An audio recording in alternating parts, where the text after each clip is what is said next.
السلام علیکم، میرا نام ہے عامر شہزاد اور آپ دیکھ رہے ہیں اسلام کا نور۔ معزز ناظرین، آج ہم آل عمران صورت کی اہمیت اور فضیلت کے بارے میں جانیں گے۔ معزز ناظرین، آل عمران صورت مدینہ منورہ میں نازل ہوئی۔ اس میں 20 رکوع اور 200 آیات ہیں۔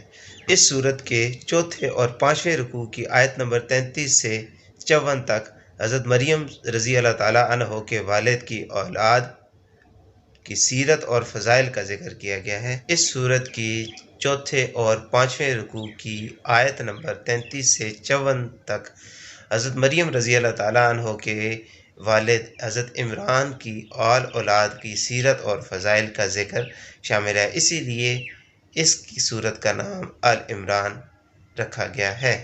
اس صورت کا مرکزی مضمون یہ ہے کہ اس میں حضرت مریم رضی اللہ تعالیٰ عنہ کی ولادت، ان کی پرورش اور جس جگہ پر انہیں اللہ تعالیٰ کی طرف سے رزق ملتا تھا وہاں پر حضرت زکریہ علیہ السلام کی اپنی اولاد کے لیے دعا کرنا، حضرت مریم رضی اللہ تعالیٰ عنہ کو حضرت عیسیٰ علیہ السلام کی ولادت کی بشارت ملنا اور حضرت عیسیٰ علیہ السلام کے معجزات اور واقعات کا بیان ہے۔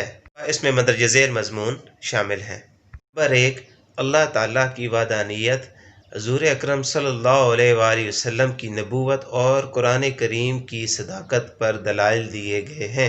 2، اللہ تعالیٰ کی برگاہ میں مقبول دین صرف اسلام ہے۔ نمبر 3، حضرت عیسیٰ علیہ السلام کی شان کے بارے میں جھگڑنے والے، نبی کریم صلی اللہ علیہ وآلہ وسلم کی نبوت کو جھٹلانے والے اور قرآن مجید کا انکار کرنے والے۔ قرآن مجید کا انکار کرنے والے نجران کے عیسائیوں سے حضور پر نور صلی اللہ علیہ وآلہ وسلم کی ہونے والی گفتگو بیان کی گئی ہے۔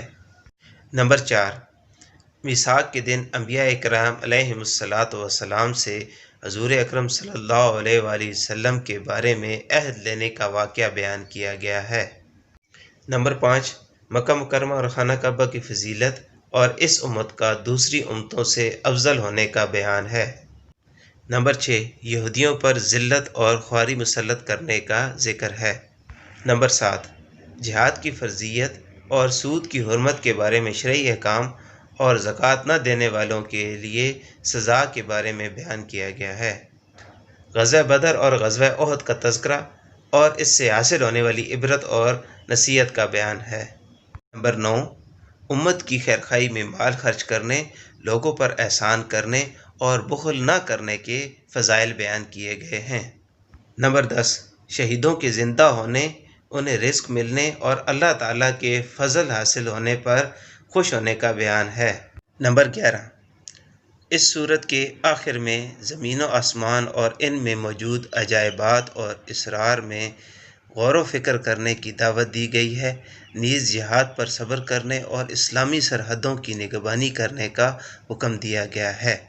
حضرت ابو امامہ رضی اللہ تعالیٰ عنہ سے روایت ہے کہ نبی کریم صلی اللہ علیہ وآلہ وسلم نے ارشاد فرمایا، قرآن پاک کی تلاوت کیا کرو کیونکہ وہ قیامت کے دن اپنی تلاوت کرنے والوں کی شفاعت کرے گی، اور 2 روشن صورتیں یعنی سورۃ بقرہ اور آل عمران پڑھا کرو کیونکہ یہ دونوں قیامت کے دن اس طرح آئیں گی جس طرح 2 بادل ہوں یا 2 سائبان ہوں یا 2 اڑتے ہوئے پرندوں کی قطاریں ہوں، اور یہ دونوں صورتیں اپنے پڑھنے والوں کی شفاعت کریں گی۔